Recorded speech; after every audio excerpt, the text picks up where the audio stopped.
कहानी यूनू शहर से शुरू होती है। वहां एक बहुत ही शानदार और आलीशान होटल दिखाई देता है। यह एक 5 स्टार सुपर होटल है। ऐसा होटल जहां शायद साबुन की कीमत भी आपके फोन से ज्यादा हो। उसी समय दृश्य होटल के एक कमरे के अंदर चला जाता है। कमरे के बाथरूम में एक लड़की नहा रही होती है। इस बीच कमरे में फांग काइयो नाम का एक आदमी खड़ा होता है। फांग काइयो धीरे से उस लड़की की ड्रेस उठाता है और उसे बहुत गंदे तरीके से सूंघने लगता है। उसके चेहरे पर एक बुरी मुस्कान होती है। वह मन ही मन सोचता है, यायो, आखिर में मैं तुम्हें अपना बनाकर ही रहूंगा। तभी अचानक डोरबेल बजती है। बाहर से एक आवाज आती है, सर, आपका खाना आ गया है। यह सुनकर फांग काइयो थोड़ा चिढ़ जाता है और दरवाजे की तरफ चलते हुए कहता है, आ रहा हूं। जैसे ही वह दरवाजा खोलता है, बाहर एक डिलीवरी बॉय खड़ा होता है। वही डिलीवरी बॉय हमारी कहानी का मुख्य किरदार है, जिसका नाम येन है। वह आदर से कहता है, सर, आपका फूड डिलीवरी। लेकिन अपनी बात पूरी करने से पहले ही उसकी नजर कमरे के अंदर चली जाती है। उसी समय बाथरूम का दरवाजा खुलता है और यायो बाहर आती है। उसके शरीर पर सिर्फ एक तौलिया लिपटा होता है और उसके बाल गीले होते हैं। वह फांग काइयो की तरफ देखकर पूछती है, फांग काइयो, क्या तुम मेरे कपड़े लाए? लेकिन तभी उसकी नजर दरवाजे पर खड़े येन पर पड़ती है। उसे देखते ही वह पूरी तरह चौंक जाती है और वहीं रुक जाती है। दूसरी तरफ येन भी हैरान रह जाता है। उसका दिमाग खाली हो जाता है। सदमे की वजह से उसके हाथ से खाना वाला पैकेट नीचे जमीन पर गिर जाता है। यह देखकर फांग काइयो गुस्से में चिल्लाता है, अरे! उसी समय यायो अचानक येन को देखकर बोल पड़ती है, हनी! यह सुनकर फांग काइयो हैरान हो जाता है और कहता है, हनी! फिर उसे समझ आता है कि यह डिलीवरी बॉय असल में कौन है। वह येन को ऊपर से नीचे तक देखता है और मजाक उड़ाते हुए कहता है, तो यायो, तुम्हारा बेकार पति आखिरकार फूड डिलीवरी का काम कर रहा है। वह हंसने लगता है और अपने आप से सोचता है, मुझे यकीन नहीं हो रहा कि मैंने खाना यायो के इतने बेकार पति से ही मंगाया है। उसी समय येन का गुस्सा फूट पड़ता है। वह सीधे यायो की आंखों में देखता है और अपने दिल का दर्द बताता है। वह कहता है, यायो, मैंने तुम्हारे परिवार में 3 साल बिताए। तीनों समय का खाना मैं ही तुम्हारे परिवार को खिलाता था। फिर उसकी आवाज और भारी हो जाती है। वह कहता है, इन 3 सालों में तुमने मुझे अपना हाथ तक छूने नहीं दिया। इसके साथ ही एक फ्लैशबैक दिखाया जाता है। उसमें यायो हमेशा येन को नजरअंदाज करती थी और उससे कहती थी, मेरे पास मत आना, जाओ और जमीन पर सो जाओ। फ्लैशबैक खत्म होता है और हम फिर वर्तमान में लौट आते हैं। येन गुस्से और दर्द से चिल्लाते हुए कहता है, मैं हमेशा सोचता था कि तुम एक सिद्धांत वाली औरत हो, लेकिन आज तुम किसी दूसरे आदमी के साथ मजे कर रही हो। उसकी आंखों में आंसू आ जाते हैं। वह पूछता है, तुमने ऐसा क्यों किया? लेकिन यायो के चेहरे पर जरा भी शर्म नहीं होती। ठंडे लहजे में वह कहती है, क्यों?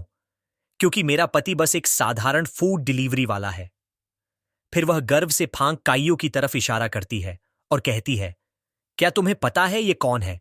यह फांग इन्वेस्टमेंट फर्म का सीईओ है। वह आगे कहती है, यह फांग परिवार का यंग मास्टर है। यूनू शहर का एक बड़ा और अमीर परिवार, जिसकी संपत्ति अरबों में है। फिर वह येन को तिरस्कार भरी नजरों से देखते हुए कहती है, मेरे लायक तो ऐसे आदमी हैं, तुम जैसे गरीब नहीं। यह सुनकर फांग काइयो मौका देखकर यायो के कंधे पर हाथ रखता है और घमंड से येन से कहता है, अगर तुम यहां घुटनों के बल बैठकर माफी मांगोगे तो मैं तुम्हें 5 स्टार रेटिंग दे दूंगा। यह सुनकर येन मन ही मन सोचता है, तुम दोनों सिर्फ अमीर होने की वजह से इतने बेशर्म बन गए हो। उसी समय फांग काइयो यायो के और करीब आते हुए कहता है, यायो, उसकी चिंता मत करो, यहां सिर्फ हम दोनों हैं। लेकिन इससे पहले कि वह अपनी बात पूरी करे, येन अचानक आगे बढ़ता है। वह पूरी ताकत से फांग काइयो की गर्दन पकड़ लेता है और गुस्से में चिल्लाता है, रुक जा, कमीने जानवर! फांग काइयो का दम घुटने लगता है और वह दर्द से चिल्लाता है, आह, दर्द हो रहा है, मुझे छोड़ दो। यह देखकर यायो उल्टा येन पर ही चिल्लाने लगती है, ये चेन, तुम्हारी हिम्मत कैसे हुई उस पर हाथ उठाने की? फिर वह धमकी देते हुए कहती है, अगर तुम अभी यहां से नहीं गए तो मैं सिक्योरिटी को बुला लूंगी। ये सुनकर और अपनी पत्नी को उस आदमी का साथ देते देख येन अंदर से टूट जाता है। उसी समय उसे अपना अतीत याद आता है। फ्लैशबैक में उसका दादा उससे कहता है, ये वही लड़की है जिसे मैंने तुम्हारे लिए चुना है। येन सोचता है, जब मैंने उसे पहली बार देखा था तब मुझे लगा था कि उसके साथ मेरी जिंदगी खुशहाल होगी, लेकिन फिर वह वर्तमान में लौटता है और सोचता है यह सब सिर्फ मेरी कल्पना थी।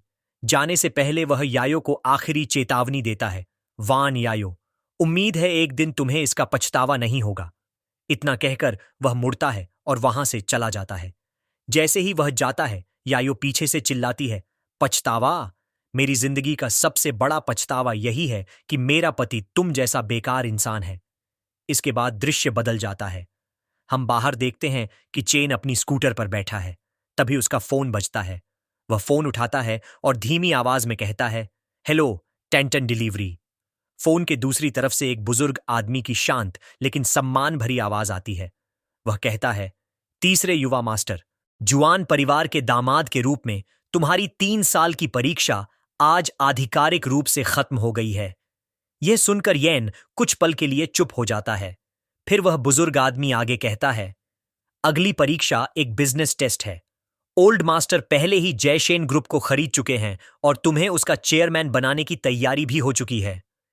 यही वह पल होता है जब सच्चाई सामने आती है। येन कोई साधारण डिलीवरी बॉय नहीं है, बल्कि एक अरबपति परिवार का वारिस है जो सिर्फ एक परीक्षा से गुजर रहा था।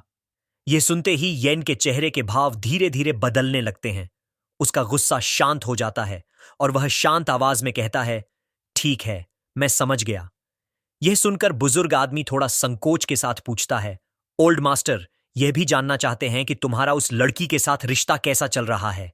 क्या हमें उसे आधिकारिक रूप से परिवार में शामिल करके वारिस बना देना चाहिए? यह सुनते ही येन का चेहरा सख्त हो जाता है। बिना सोचे वह तुरंत जवाब देता है, जरूरत नहीं, वह इसके लायक नहीं है। इतना कहकर वह फोन काट देता है। इसके बाद दृश्य बदल जाता है। शाम के 8 बजे यूनु शहर की जेंग रेजिडेंशियल कम्युनिटी दिखाई जाती है। एक तरफ यायो है और दूसरी तरफ येन अपना सामान पैक कर रहा है। तभी यायो वहां आती है और ठंडी और व्यंग्य भरी आवाज में कहती है, क्या तुम घर छोड़कर भागने वाले हो? इतनी छोटी सी बात पर इतना ड्रामा करना सच में मजेदार है। उसकी बात सुनकर येन रुक जाता है और सीधा सवाल पूछता है, तुम्हारे हिसाब से धोखा देना सिर्फ एक छोटी सी बात है? येन का यह सवाल सुनकर भी यायो को जरा भी शर्म नहीं आती। उल्टा वह और घमंड से कहती है, बिल्कुल, और क्या तुम चाहते हो कि मैं तुमसे माफी मांगूं? फिर जैसे उस पर एहसान कर रही हो, वह कहती है, तुम हमारा खाना खाते हो, हमारा पानी पीते हो और हमारे घर में रहते हो। अगर मैंने तुम्हारे साथ कुछ गलत भी किया है तब भी तुम्हें सहना ही पड़ेगा। ऐसी बेशर्म बातें सुनकर आखिरकार येन का सब्र टूट जाता है।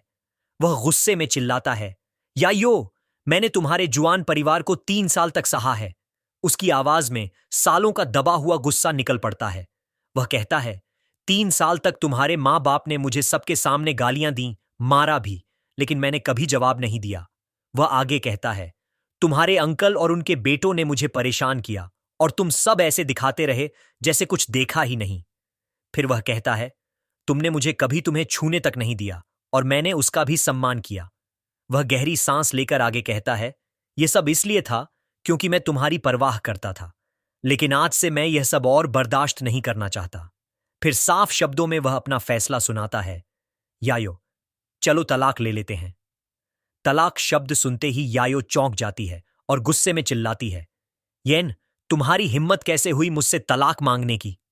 फिर उसे डराने और अपमानित करने के लिए वह कहती है, अगर तुम इतने बेकार नहीं होते तो मुझे ऐसा करना पड़ता। और सुन लो, मैं मजाक नहीं कर रही।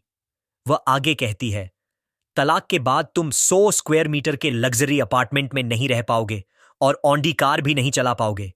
यह सुनकर येन ठंडी और व्यंग्य भरी हंसी हंसता है और कहता है, लग्जरी अपार्टमेंट और ऑडी, मुझे उनकी जरूरत नहीं है।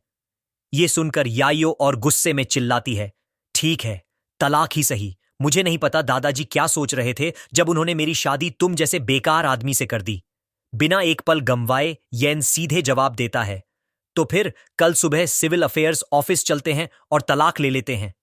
लेकिन तभी यायो थोड़ा रुककर कहती है, कल नहीं हो पाएगा। कल दादी का जन्मदिन है और पूरे परिवार को सुबह 10 बजे से पहले उनके घर इकट्ठा होना है। फिर वह साफ शब्दों में आगे कहती है, और यह फैसला घर के बड़ों ने लिया है, इसलिए पहले मुझे यह बात अपने परिवार से करनी होगी। यह सुनकर येन शांत आवाज में बस इतना कहता है, ठीक है, जितनी जल्दी हो सके अपने परिवार को बता देना, मैं तुम्हारे फोन का इंतजार करूंगा।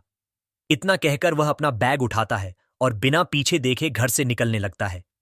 पीछे से यायो पागलों की तरह चिल्लाती है, हरामी, निकम्मे आदमी, तुम मुझे तलाक देकर जरूर पछताओगे।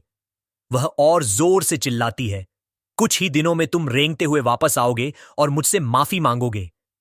लेकिन येन उसकी एक भी बात पर ध्यान नहीं देता। वह चुपचाप घर से बाहर निकल जाता है। बाहर तेज बारिश हो रही होती है। वह बारिश में खड़ा होता है। तभी उसका फोन फिर से बजता है। वह कॉल उठाता है और कहता है, हेलो। फोन के दूसरी तरफ वही बुजुर्ग आदमी की आवाज आती है, यंग मास्टर, गाड़ी आपके लिए कोने पर इंतजार कर रही है। यह सुनकर ये चेन मुड़कर देखता है। वहां सिर्फ एक नहीं, बल्कि काली रोल्स रॉयस कारों का पूरा काफिला खड़ा होता है। हर कार के पास काले सूट पहने बॉडीगार्ड खड़े होते हैं। जैसे ही वे येन को देखते हैं, सब एक साथ झुककर जोर से कहते हैं, यंग मास्टर। बारिश और तेज होने लगती है। तभी एक बॉडीगार्ड आगे बढ़ता है और छाता बढ़ाते हुए कहता है, यंग मास्टर, छाता। लेकिन येन मना कर देता है और कहता है, जरूरत नहीं, बारिश मेरे दिमाग को शांत करने में मदद करती है। तभी दूसरा बॉडीगार्ड आगे आता है और येन के कंधों पर एक महंगा कोट रख देता है। जैसे ही वह कोट पहनता है, उसकी पूरी शख्सियत बदल जाती है। अभी तक जो आदमी एक साधारण डिलीवरी बॉय लग रहा था, अब वही एक असली अमीर और ताकतवर इंसान जैसा दिखाई देने लगता है।